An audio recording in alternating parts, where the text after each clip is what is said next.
Welcome to Sweet Life Beat Life. We hope this video helps. In this video, I will explain how to use WhatsApp on your Apple Watch. First, make sure your iPhone is properly paired with your Apple Watch. Next, navigate to your iPhone settings and enable notifications for WhatsApp. Finally, confirm that your Apple Watch is set to mirror these notifications from your iPhone, ensuring you receive alerts directly on your wrist. This setup is crucial for the seamless delivery of your messages. When a new WhatsApp message arrives, it will instantly appear as a notification on your Apple Watch. You'll see who sent the message and a preview of its content right on your wrist. This allows for a quick and discreet check without needing to pull out your iPhone. It's designed for ultimate convenience, giving you immediate access to your conversations and allowing you to stay connected at a glance, even when your phone is out of reach.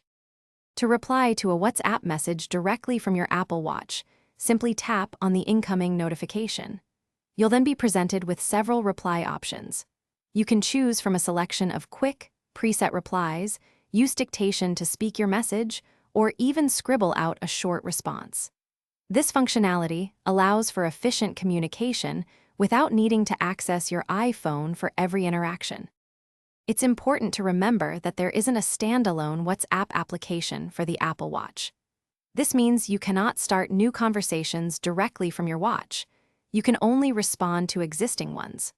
For the best experience, always keep your iPhone within a 10-meter range of your Apple Watch to maintain a stable connection and ensure all notifications are delivered promptly. Thanks for watching. Consider subscribing if we helped you.